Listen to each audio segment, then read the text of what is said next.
Hey everyone, it's Joe from Gadgetry Tech, and today we're going to talk about the Simgot EM6L IEMs. These are $110. It's actually a 5-driver IEM, which has kind of a unique sound characteristic to it.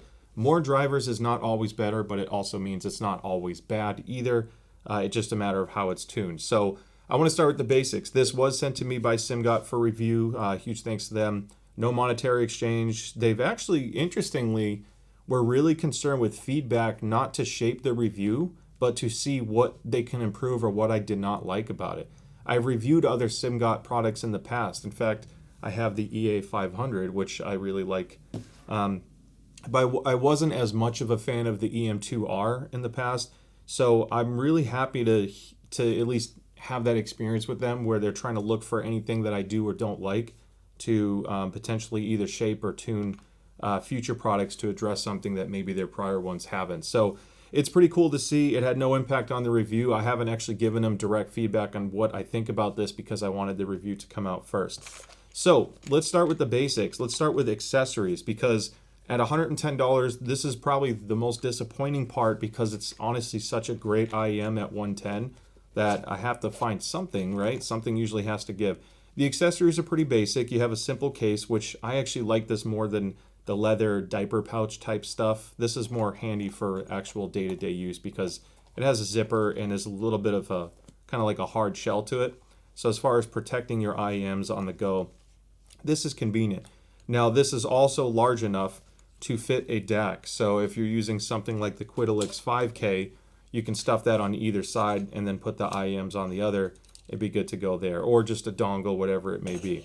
Now I have these tips here because the EM6Ls comes with only 3 sets of tips. They are all this silicone like spin fit style, or silicone tips. So I normally go with the medium sized tip for my ear. Because of the shape of this, I ended up going with the large. So I'm going to take this cap off. We'll show some close-ups as well throughout the video, but the way this is designed, it's kind of like a 3D printed acrylic to handle the driver design inside. I mentioned having 5 drivers, and it's basically 2 BAs in pairs, or balanced armature drivers, with a 8mm dynamic driver for the base. So they printed this resin style capsule, if you will, or like the back part of the shell of the IEM, to build tubes inside to channel all of the sound into this nozzle that comes out. Now the top of the plate, this is kind of like cool and unexpected, because the top plate is actually metal, and they did a good job of blending it so it doesn't look like 2 separate pieces of construction. However, the only downside of that is, depending on your personal taste, it doesn't stand out as metal either. You know, a quick look might actually make you feel like it's an entire plastic or acrylic shell. So the metal is nice. You know, it's been holding up pretty well. I've had these for a couple months now. It is a bit of a finger prick magnet because it has the dark metallic finish to it. So anything that's glossy and black is going to show some prints. So you do have to keep it clean if you don't want to see that. Now the nozzle, I have a caliper here. I want to measure the nozzle, but this nozzle does not have a edge to it. There's no like lip. It's completely smooth. And I thought that was going to be an issue with the ear tips falling off. Now these tips, they did come off once because I do a lot of testing. They're not as snug as something with a tip. However, for normal day-to-day use, I was surprised at how well they had held up and stayed on. So it wasn't too much of an issue, at least for the ones that were included. So looking at the bore size, we're at 6mm pretty much on the dot. So not the largest, but also definitely not the smallest. Now, I want to talk about fit and design because this does affect how this fits in your ear. This is a fairly wide bore, shallow cut of this IEM, like the shape of it. So for my particular ear, I didn't have the same stability that I get with some other IEMs. These Simgot EA500s, for example, fit me a little bit better. Same with the Moondrop Lance, or the Critical Truth Ear, or the Truth Ear X Critical Zero Reds at $50. Those had a little bit more snug fit, but I countered that with the larger silicone tips that were included. This is a critical thing because if you have several IEMs and you're like, you know what, I want to upgrade. Let me put the same one back on. If you have several IEMs and you want to upgrade, and you look at this and you're familiar with the fact that you normally wear medium-sized tips, don't assume that the medium-sized tip is going to be the best for this. This is one of those IEMs that could greatly benefit from tip swapping, I guess, because maintaining a really good seal makes such an impact with the way these particular IEMs perform. These are more sensitive to placement in seal than a lot of other IEMs I've covered in the past. However, it's extremely rewarding when you get it right. So looking at the cable that's included, it's nice from a flexibility standpoint. You have this little choker here that you can adjust to, one, keep the wires from tangling, or I guess adjust how they feel or how they hang off of your face. But it has like a yellowish, slightly goldish tinge to it. Now, that's not just the red matte underneath that's highlighting that. It's a mix of like black and this goldish yellowish color. Now, you can switch the cables out. In fact, I'll show you something really cool here in a moment. This doesn't move despite the way it looks. That's just the fixed point where it splits off. Then you have a matching tip. Now this is all metal, so it feels really premium. Gold-plated tip here, and then this plastic coming out of the back where it's braided. Comes with a little Velcro strap as normal. The length of this is pretty good. I had no real microphonics issues. It's very easy to cable swap these. In fact, one of my admins for my Discord server got these and switched to a purple cable, which admittedly the purple and black is a pretty awesome combination. So I want to show you something though. This uses a QDC 0.78 millimeter 2-pin connection. I love 0.78 2-pin, it's my favorite, but when you have a QDC connector like this, the pins are not recessed into the IEM. They protrude out. So the difference of QDC versus 0.78 is not the pin size, it's the style of how the connector attaches to the IEM.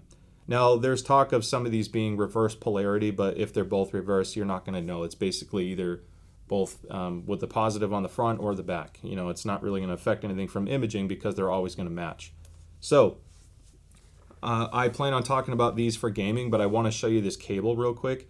When you switch, am I using the right one? Let's just match this up here. I knew that felt weird.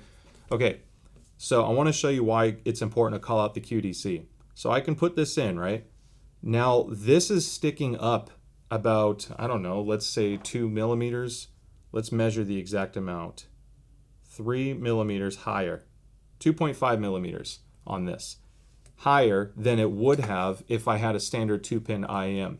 So when you shape this, when I first put these on and swapped it, I didn't get any kind of a hook around my ear because this whole system is hooked higher. The loop starts higher. So I had to bend this more significantly. Now this cable is the Antlion Kimura microphone kit. I'll have a link in the description below. So if you're looking for like an ultimate gaming setup that's very compact, this is a killer combo. Now, because of the way the Kimura microphone is with the rubber and the memory wire inside, you can still create a tighter hook. If anything, the one pro to this one is it puts the microphone a little bit more forward so you get better pickup and sensitivity on the microphone. So when you are buying cables online, keep in mind that the KDC connector is something to be factored in, because if you get one that does not have this memory loop, if you will, where you can bend it yourself, you might not get the perfect fitment. So when you shop, I prefer to stick with KDC anyway, just because it'll match and it'll look a little bit prettier. It's terminated better to match, but at the same time, that ear stability I was talking about earlier is critically important. These I think would actually go really well with the ear, like the compliance memory foam type stuff. Basically, if you do memory foam tips, it'll create a really good seal to help with bass and fitment issues. Some people might have a more shallow, wider ear opening, and if that's the case, these will fit extremely well. So while I wish it came with more than just 3 pairs of tips, at least you know what you're working with as far as changing it down the road. So now it's time to talk about sound quality, and I'm going to start with the objective part first. It's using an IEC 711 coupler that I purchased, and I have a lot of IEMs measured and uploaded to the same database. So this is the squig.link database, and I have my own page with my measurements, so feel free to navigate to that if you want to compare to other ones that I've covered. So I'm going to use a picture from that site to help give a reference here. Now the EM6L is tuned really close to exactly what I want from an IEM. Now it's not tuned to necessarily fully exceed at any particular area, but there's a fine line of really targeting a very specific curve that is neutral enough versus shining in a particular, genre, for example. Some people that listen to a lot of trap music, rap, or EDM, maybe they want really deep sub bass. They want that bass to rumble and give the impact that they're looking for. However, if the mids are scooped and you have this really strong bass or really sharp treble, then all of a sudden the vocals don't necessarily sound the same. Maybe they're recessed a little bit, and that acoustic song that you love doesn't have the same energy or liveliness to it. So then you go to a more neutral tune, which is more mid-forward, and then suddenly the voices come to life. You switch back to trap music, and you're like, where's my bass? So you can always EQ some of this. Some IEMs or headphones respond better to EQ than others, but out of the box, what the EM6L does is it gives me the detail that I loved with the EA500, slightly less, only because it's a little bit smoother up top and a little bit more emphasized in the bass region. Now, there is a bass lift. It targets the Harman 2019 in-ear target curve closely, but they sound just slightly warmer than that to me, partly because the bass lift that happens, and it does at least dip down at the 150 hertz range, so it's not like carrying into the mids and coloring the mids too much. But it doesn't spike or have any kind of a jarring peak in the upper treble region. Now, this is a really good curve. I'm going to pull up the EA500 just to kind of show you what the difference is like, because it's a very interesting comparison to make. So the EA500, you can see that the bass is more lean, and at the same time there's more energy up top, so it's going to sound more forward. Some people might think it has more detail, but you're really just shifting frequencies around. So this is a killer thing for me from a tuning perspective, because I usually don't like hybrids or tribrids as much. Anytime you deal with BAs, they have a different timbre quality to them. And when you're used to dynamic drivers, for example, they have their own characteristics for voicing in the upper mid-range and treble region. And if you've been listening to these a long time, or a lot of the same tracks, you can hear the tonal shift that happens when you're using a BA, even at a similar frequency response. That's just because of the way the driver behaves between resonances, speeds, attack and decay, etc. So the way they tune this, it really does a good job at masking some of the timbre and issues that I'm not a huge fan of, but you're still getting the benefits of this system. So I'm getting really good separation and detail, but not the impact that I have that is like jarring or turns me off from the sound they produce. So because of that, the way these are tuned, they work really well for hip hop, EDM, jazz, trap music, all that stuff. But at the same time, I could switch over to an acoustic or some kind of rock song, and I have that punch and bass energy that I'm looking for. The vocals are still there. The 2 kilohertz, I don't want to say rise, but fill is still there. So my guitars, my electric guitars, the snares, all this stuff is coming in and giving me what I want the music to do. Then on the higher frequencies, it's enough where I feel like at higher volumes, it's still very resolving. But on poorly recorded tracks, it's a little bit more laid back and smooth sounding. So it's very forgiving for me for stuff that isn't mixed as well either. So from a jack of all trades thing, the EM6L really is at the upper end of my recommendation list from a sound quality perspective at 110. I want to talk about imaging and soundstage, but it's an IEM, so I don't really think soundstage belongs in too many IEM discussions personally. But I want to talk about how that translates into gaming, and while also helping address questions on imaging performance. Because with a proper seal, the EM6L has been one of my favorite gaming IEMs I've ever used. Now, admittedly, I like the Basin MT Pros a lot because they're really fun for gaming. They're a planar IEM. They're more expensive.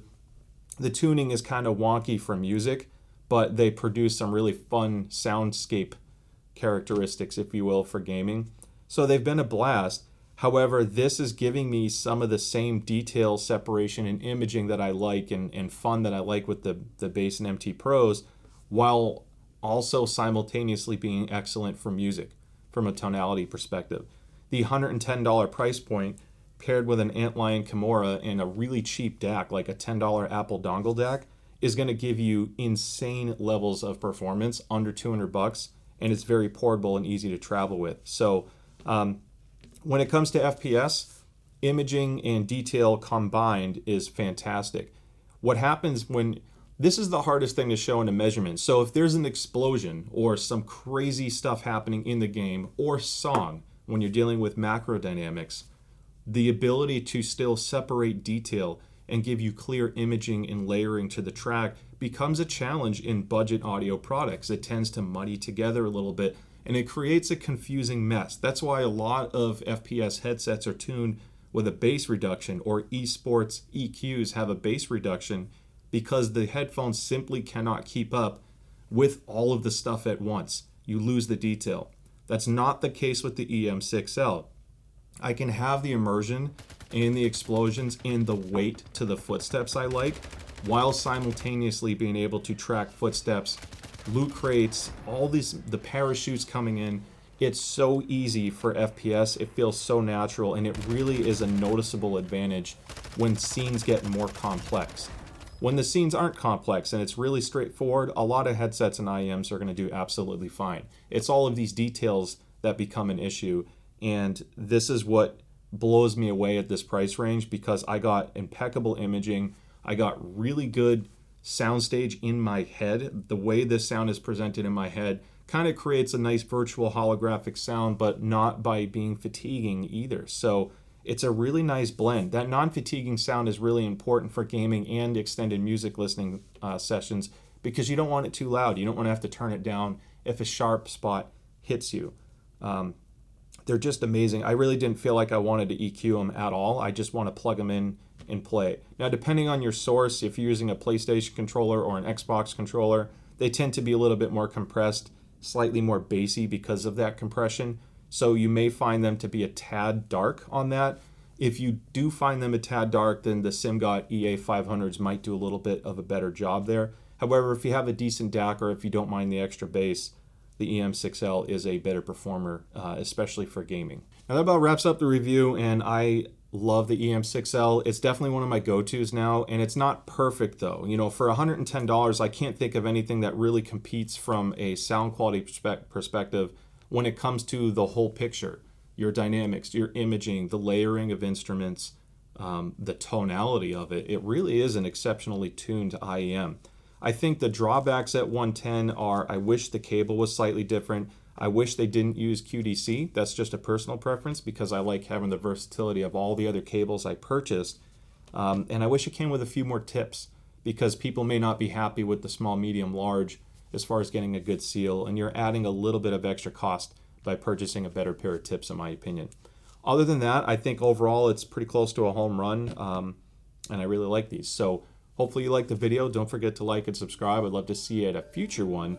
And with that being said, I'll see you next time.